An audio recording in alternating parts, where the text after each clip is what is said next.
Quando cheguei na porta da garagem, ele já estava lá dentro, revirando tudo como se procurasse um inimigo escondido entre as minhas coisas. O chão estava cheio de papéis, ferramentas e pedaços da prateleira que ele mesmo tinha arrancado. E quando ele me viu, nem esperou eu abrir a boca. "Você mexeu nas minhas coisas", ele disse, com aquela voz que ele sempre usava quando queria transformar a própria culpa em minha responsabilidade. Eu respirei fundo, tentando manter a calma, porque eu sabia exatamente o que acontecia quando eu reagia. Ele virava a história. Então eu falei o mais simples: "Lucas, eu não toquei em nada.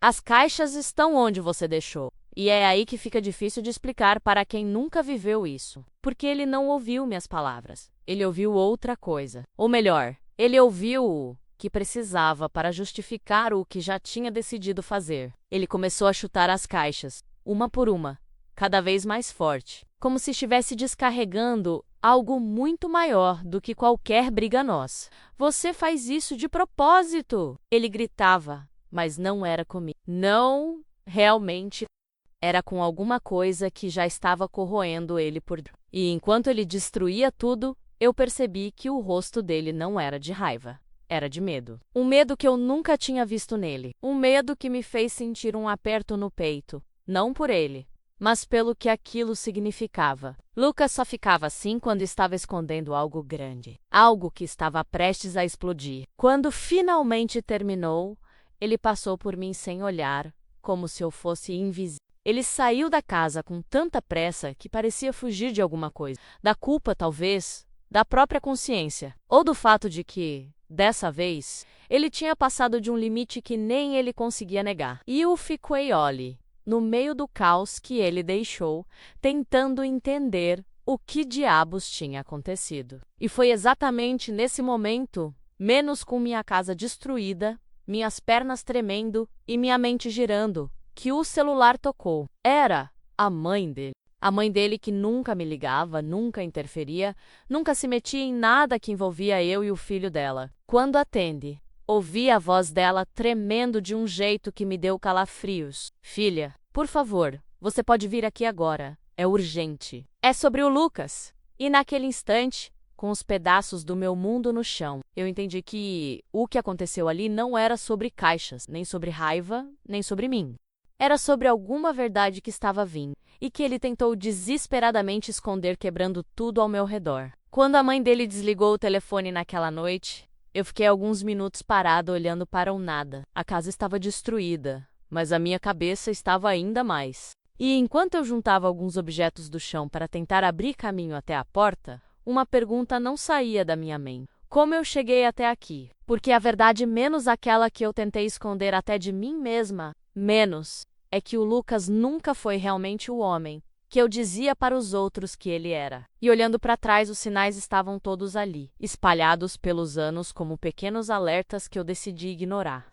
Eu conheci o Lucas quando eu tinha 29 anos, naquela fase em que a gente acredita que já sabe o que quer da vida, mas ainda é ingênua demais para perceber certos padrões. Ele era aquele tipo de homem que chegava com um sorriso pronto e um discurso encantador, sempre cheio de promessas, sempre com alguma ideia grandiosa. E eu, cansada de relacionamentos mornos e inseguranças, acabei me agarrando ao jeito seguro, como ele dizia que cuidaria de tudo. E no começo, parecia verdade. Ele era prestativo, carismático, cheio de energia, mas havia algo que só hoje eu consigo nomear. Ele precisava que todo mundo acreditasse que ele era o melhor em tudo. Era quase uma compulsão. Se ele não fosse admirado, ele se desestabilizava. Se alguém discordasse dele, ele se ofendia como se fosse uma traição pessoal. Eu me lembro de uma vez, no nosso primeiro ano juntos, em que ele perdeu um documento importante do trabalho. Um papel. Em vez de assumir, ele passou 3 dias dizendo que eu devia ter mexido em cima da mesa dele, mesmo sabendo que eu mal me aproximava daquele escritório bagunçado. Era sempre assim. Ele errava, mas de alguma forma, o erro virava meu. Na época, eu chamava isso de gênio forte. Hoje eu sei que era manipulação emocional disfarçada de personalidade marcante. E conforme fomos construindo uma vida juntos, essas pequenas distorções foram crescendo. Quando eu consegui uma promoção, ele fez cara de parabenização. Mas naquela noite murmurou que eu só tinha conseguido porque alguns chefes valorizam mais simpatia do que competência. Quando eu quis fazer uma viagem sozinha com minhas amigas, ele passou dias alimentando um clima pesado, fazendo comentários irônicos até eu desistir. Ele nunca proibiu nada diretamente. Ele fazia pior. Me fazia sentir culpada por querer qualquer coisa que não girasse em torno dele. E eu, criada para evitar conflito, fui cedendo aos poucos, quase sem perceber, até o dia em que notei que não tomava mais decisões sozinha. Não porque ele me impedia, mas porque ele me fazia acreditar que eu precisava da aprovação dele para tudo.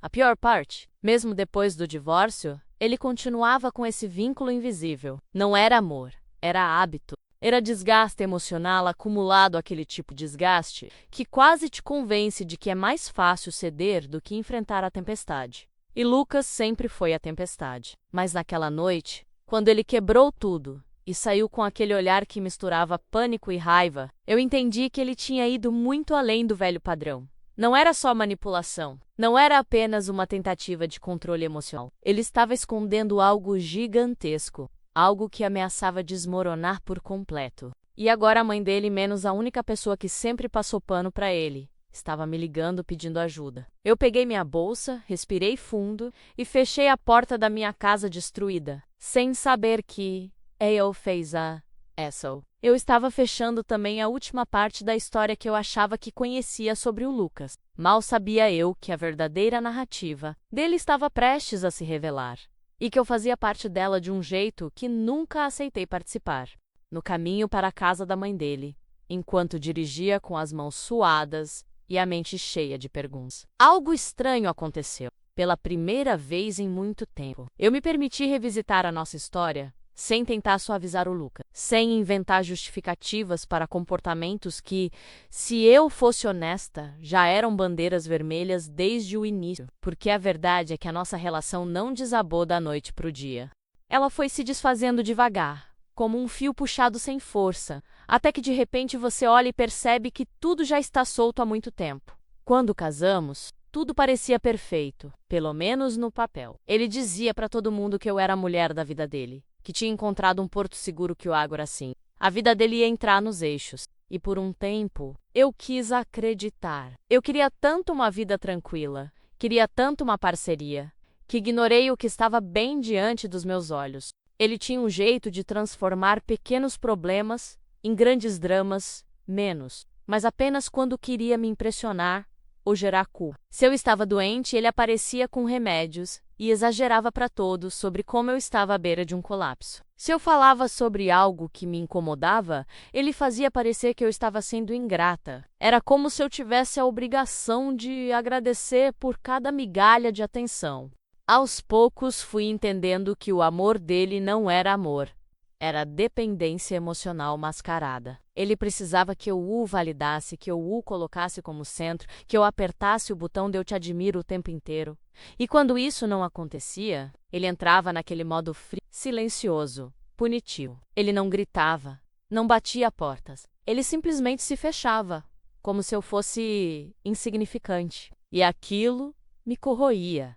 Foram anos lidando com um homem que só me concedia afeto quando se sentia admirado e que me castigava emocionalmente sempre que eu o confrontava. Eu achava que isso era falta de maturidade. Hoje eu sei que era controle. E aí veio a fase das frustrações. Primeiro, um emprego que não deu certo. Depois, um investimento mal feito. Depois, outro. E, a cada queda, ele se afundava mais num comportamento infantil, quase irresponsável. Mas, quando eu perguntava se ele precisava de ajuda, ele sempre respondia com arrogância. Eu dou conta. Confie em mim. Eu confiava. E cada vez que eu confiava, ele afundava mais. E levava junto um pedaço da nossa vida. Quando ele começou a usar meu nome para algumas pequenas coisas menos contas, cadastros, assinaturas, eu não me preocupei. Era nosso casamento, afinal. Era normal. Era mais prático. Pelo menos foi o que ele disse. Mas, com o tempo, percebi que aquilo tinha virado um hábito. Tudo o que dava trabalho, ele colocava no meu nome. E quando eu questionava, ele dizia que era só paranoia minha, que eu não confiava nele, que eu queria competir, que queria mostrar quem mandava. Eu nem percebi quando ele cruzou a linha. E quando percebi, já era tarde. O pior momento foi quando finalmente descobri a primeira mentira grande. Uma conta que eu não abri, uma compra que eu não fiz, um débito automático que não tinha sido autorizado. Eu confrontei ele, claro, e ele me convenceu menos com lágrimas, promessas, declarações de que tinha sido um erro bobo, um equívoco, uma pressa qualquer. Ele me fez sentir culpada por desconfiar e, como sempre, eu recuei. A verdade é que o Lucas nunca precisou me impedir de nada. Ele só precisava plantar a culpa certa no momento certo. Quando finalmente me divorciei dele, eu achei que tinha saído ilesa. Achei que a pior fase tinha passado. Achei que aquele homem que manipulava tudo tinha ficado no passado. Mas naquela noite, com a garagem destruída, a casa virada ao avesso e a mãe dele me ligando desesperada, eu percebi que o passado nunca tinha ido embora. Ele estava só esperando a hora de explodir.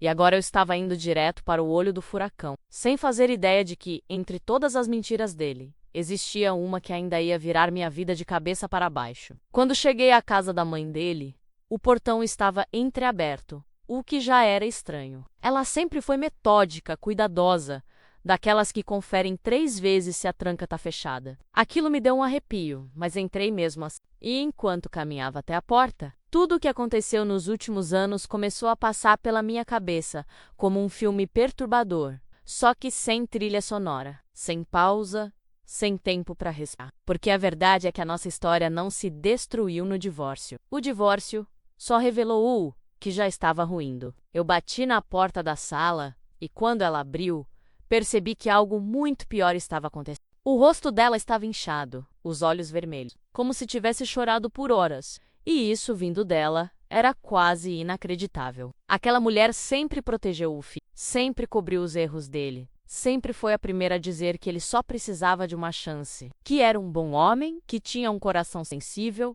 mas naquela noite não tinha defesa. Tinha medo. Entra. Por favor, ela disse, afastando a porta com a mão trêmula. O coração disparou. Eu andei devagar, como se cada passo fosse uma confirmação de que algo terrível estava prestes a ser revelado. Ele saiu daqui transtornado. Ela começou, enquanto apertava um lenço nas mãos. Eu nunca vi o Lucas assim. Nem quando ele era adolescente. Nem nas brigas mais feias. Nem quando perdeu aquele último emprego. Ele não está bem. E, antes que eu pudesse perguntar, ela soltou a bomba. Eu encontrei um envelope, no seu nome. Eu senti como se alguém tivesse aberto uma fresta no chão. A mãe dele se virou para a estante e pegou uma pasta fina amassada.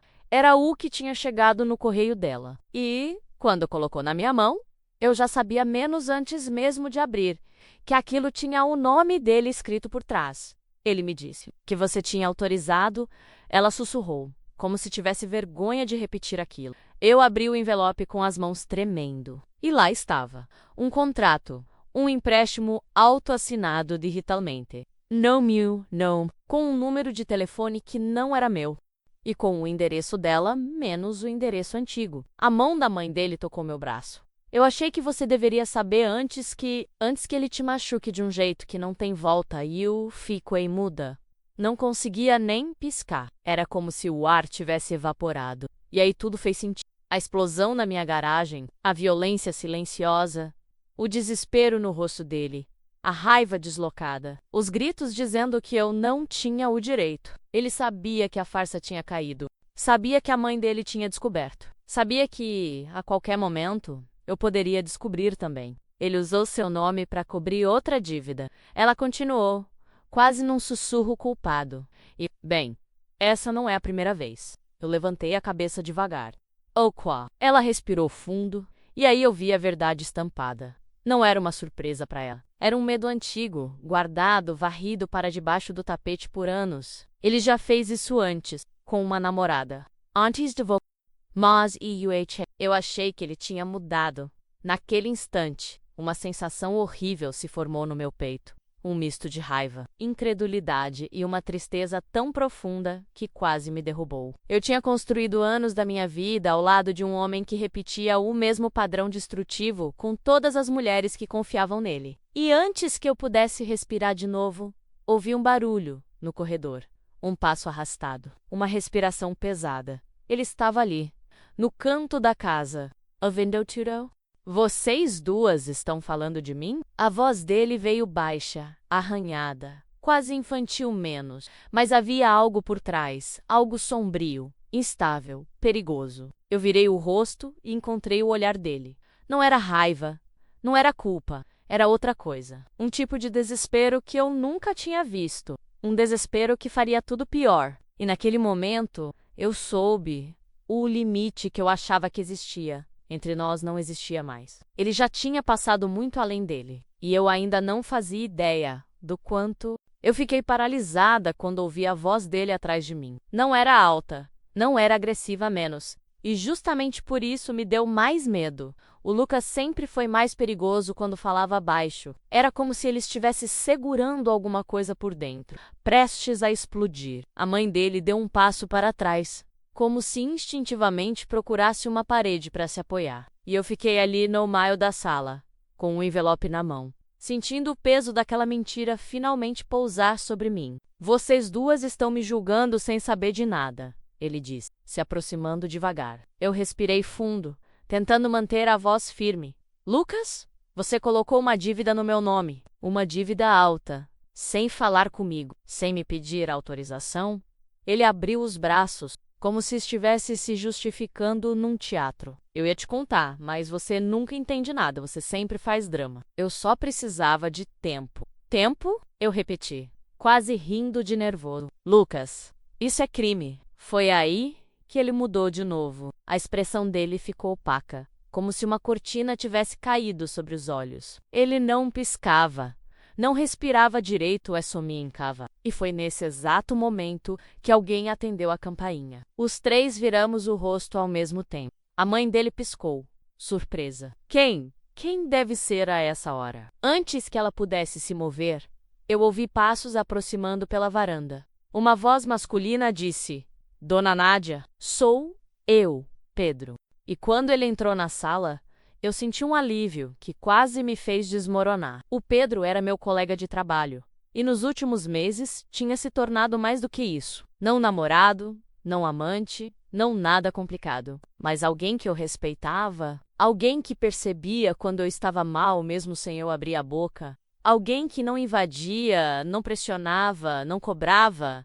Era presença. Estável, segura. A mãe do Lucas em completo estado de nervos. Tinha ligado para mim menos, mas também ligou para ele. Ela sabia que eu não deveria estar ali sozinha. Eu vim porque fiquei preocupado, Pedro disse, olhando brevemente para mim, antes de encarar o Lucas. A senhora me pediu, e eu vim. Foi então que aconteceu algo que eu nunca imaginei ver. O Lucas desviou o olhar. Ele, o homem que encarava qualquer um como se estivesse sempre acima de tudo. O homem que nunca admitia medo. O homem que sempre precisava vencer a discussão.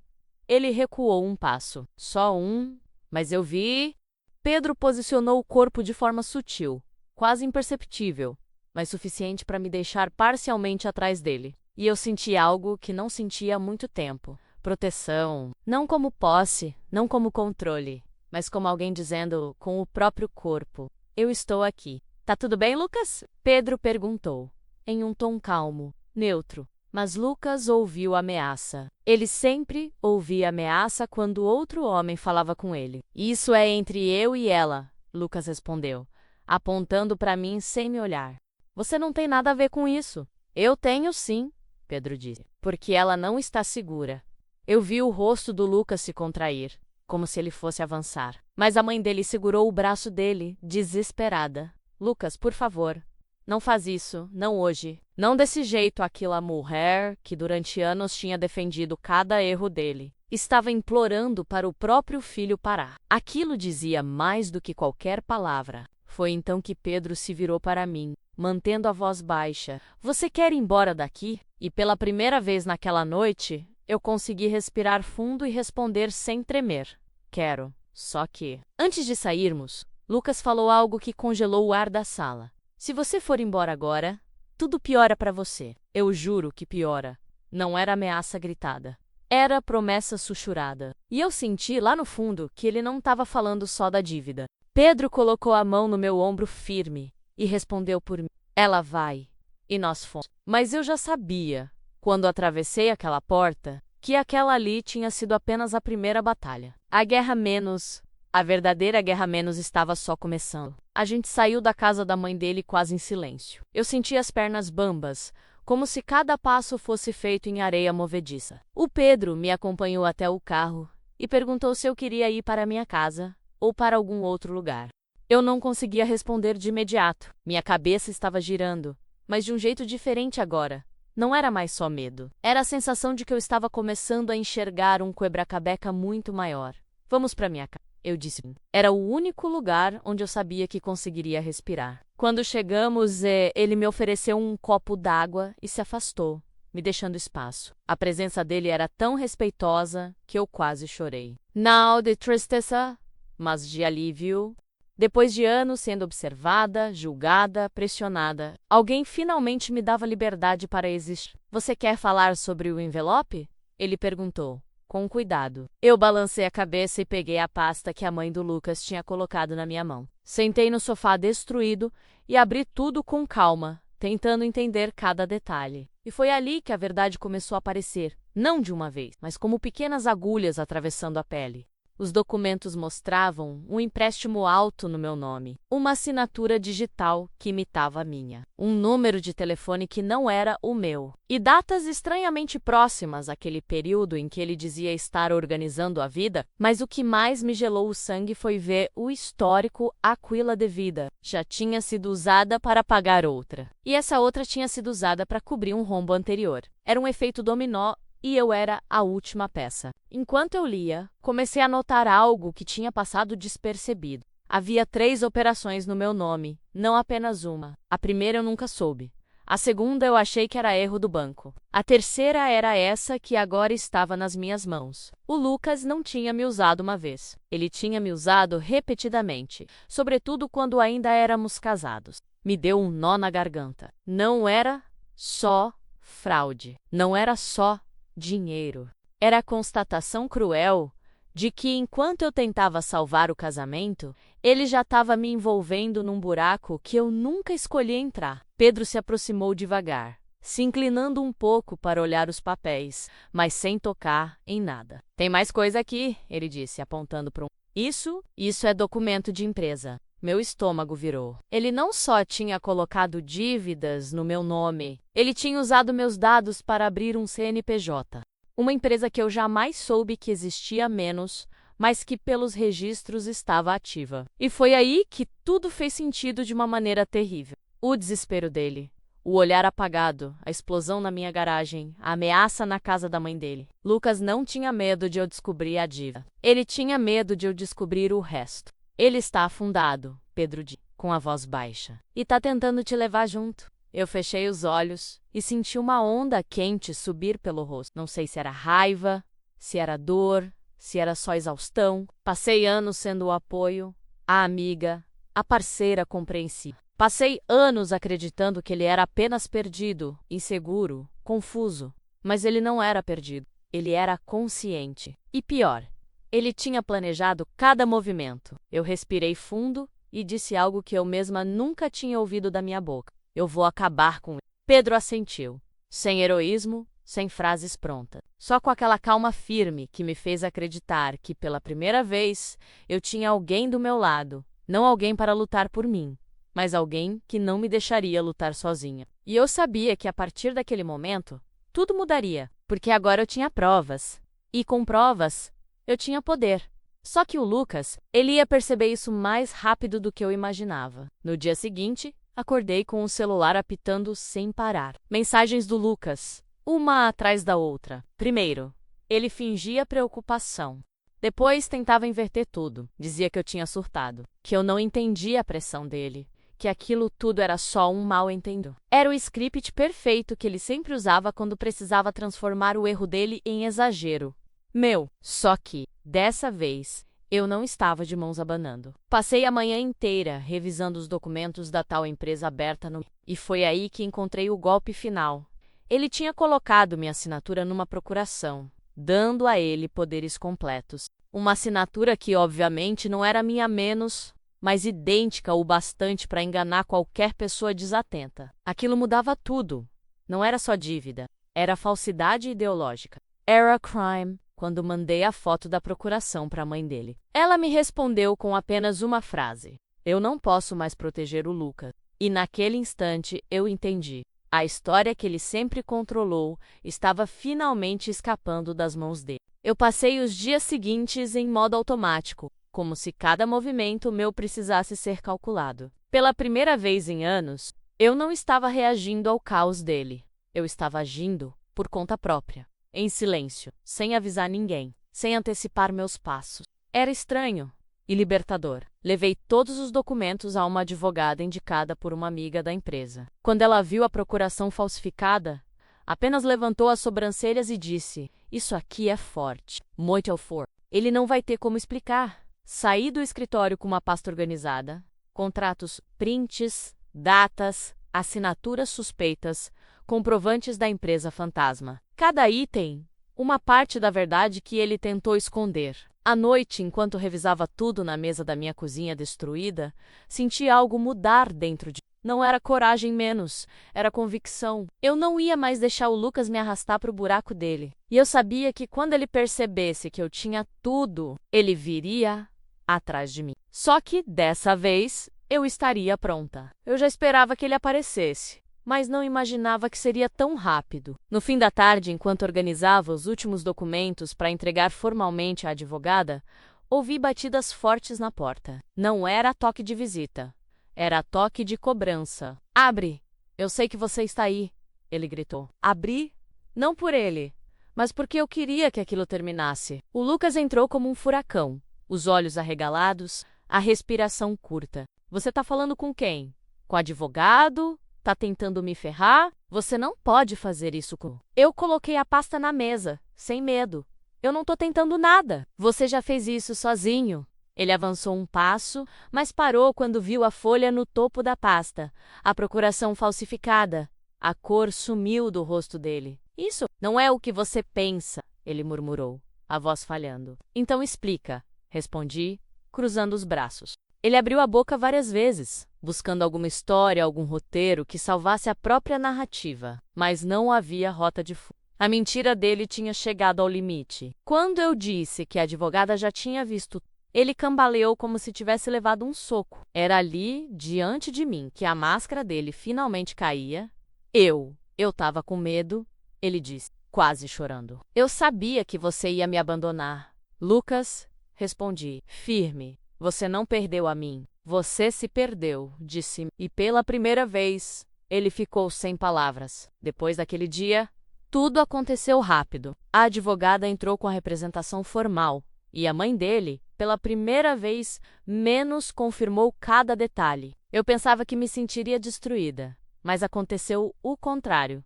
Quando finalmente coloquei limites, algo dentro de mim começou a se recompor. O Lucas tentou me procurar algumas vezes, mas eu não atendi. Não por medo, mas porque eu não devia mais nada a ele, menos nem explicações, nem consolo, nem presença. Cada mensagem ignorada era uma parte da minha vida voltando para o meu lugar. Comecei a arrumar minha casa aos poucos. Troquei a prateleira quebrada, joguei fora o que ele destruiu. Comprei itens novos com um cuidado que parecia simbólico. Era como reconstruir não só a sala, mas a mim mesma. O Pedro continuou por perto, sem pressa, sem exigências, sempre respeitando o meu espaço. E pela primeira vez em muitos anos, eu sentia paz ao lado de alguém, não alerta. Algumas pessoas dizem que justiça é vingança. Para mim, foi outra coisa. Foi recuperar minha voz, meu nome, minha dignidade. Eu achava que a história com o Lucas tinha me quebrado. Mas no fim, foi ela que me devolveu inteira, menos do meu jeito, no meu tempo.